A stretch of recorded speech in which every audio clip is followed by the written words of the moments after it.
මම පාරේ ඉන්න බල්ලන්ට පට්ට විදිහට ආදරය කරන්න හේතු ගොඩක් තියෙනවා. අංක 1. පාන් වාටියක් දුන්නත් පොරට ඒක මතකයි ජීවිත කාලේ පුරාවටම නැට්ටවනවා. අංක 2.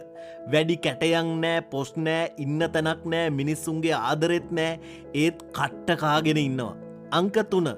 ඕන තරම් බලු බැනුම් ඇහුවත් පහුවදාට නැට්ටවනවා. අංක 4. අනාථ වෙලා ගෙදර ගෙනාවත් පුළුවන් උපරිමෙන් බොසාට ආරක්ෂාව දෙනවා. අංක 5. මිනිස්සු ගල් මුල් වලින් ගහලා අණ්ඩක් කැඩුවත් හිතේ කිසිම කහටක් නැහැ. අංක 6. වෙලාවට බෙහෙත් නෑ, වතුර නෑ, කෑම නෑ, බඩගින්නේ හරි දවසම නිදාගෙන ඉඳලා දවසා දිනවා. අංක 7. කොච්චරක් මිනිස්සු කෙනෙහිලිකම් කරත් මිනිස්සුන්ට පට්ට ආදරේ. අන්න ඒකයි මම මෙච්චරක් මේ හොම්බ තෙත මයිල් තට්ටයන්ට පැලෙන්න ආදරේ.